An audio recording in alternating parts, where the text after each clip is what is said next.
10,000 টাকা যৌতুকের দাবিতে গৃহবধূকে মারধর করে গলায় ফাঁস লাগিয়ে মেরে ফেলার চেষ্টার অভিযোগ উঠল স্বামী সোহাগ মিয়ার বিরুদ্ধে। ঘটনা বৃহস্পতিবার সন্ধ্যায় অরবিন্দনগর তালতলা এলাকায়। আশঙ্কাজনক অবস্থায় গৃহবধূকে উদ্ধার করে নিয়ে আসা হলো বিশালগড় মহকুমা হাসপাতালে। এ নিয়ে দেখা দিল তীব্র উত্তেজনা। ঘটনাস্থলে বিশালগড় থানার পুলিশ। গৃহবধূর বাপের বাড়ির লোকেদের উপর আক্রমণ করার চেষ্টা করেন সোহাগ মিয়া সহ তার পরিবারের সদস্যরা। সাগরিকা খাতুনকে আশঙ্কাজনক অবস্থায় বিশালগড় মহকুমা হাসপাতাল থেকে আগরতলা হাপানিয়া হাসপাতালে রেফার করা হয়। জানা যায়, মধুপুর নগরপাড়া এলাকার আবুল বাদশার মেয়েকে অরবিন্দনগর তালতলা এলাকার সোহাগ মিয়ার কাছে সামাজিক রীতি অনুযায়ী বিয়ে দেয়।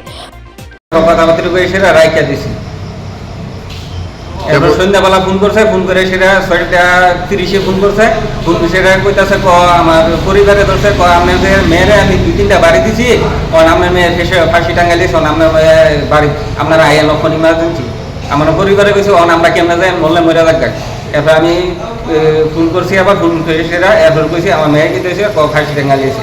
মানে আপনি মেয়েরে মানে মারধর করছে জামাইয়ে? আমার মেয়েরে মারছে জামাইয়ে টেয়ার লেগে? টেহার লেগে। এর আগেও আমার মেয়েরে মারছে, আমার মাথা মতো ফাটালে আমি মধুপুর থানার জিডিএনটি করে রেখেছি, মাইয়ারলে থানার দিয়েছি। এরা একটা লিখিত কপি রাখছে।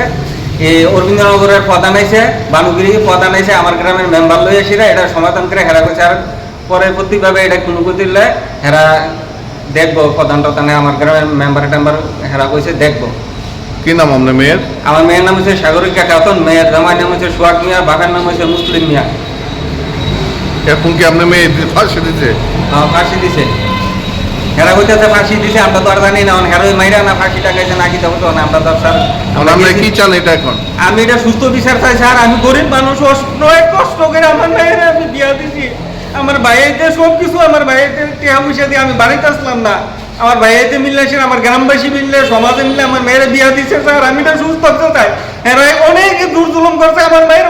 বিয়ের কয়েকদিন পর থেকে প্রতিনিয়ত যৌতুকের দাবিতে গৃহবধূ সাগরিকা খাতুনের উপর প্রতিনিয়ত শারীরিক ও মানসিকভাবে অত্যাচার চালায় স্বামী সহ শ্বশুরবাড়ির লোকেরা। এ নিয়ে একাধিকবার সালিশি সভাও হয় এলাকায়।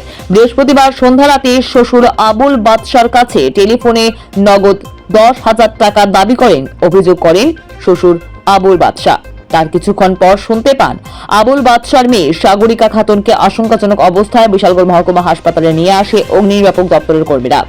খবর পেয়ে দ্রুত বিশালগড় মহকুমা হাসপাতালে ছুটে আসে গৃহবধূ সাগরিকা খাতুনের পরিবারের সদস্যরা। গোটা হাসপাতালে জামাই ও শ্বশুরবাড়ির লোকেদের মধ্যে শুরু হয় মারামারি। একটা সময় হাসপাতাল চত্বর উত্তপ্ত হয়ে ওঠে। ছুটে আসে বিশালগড় থানার পুলিশ। ব্যুরো রিপোর্ট, ভোরের আলো।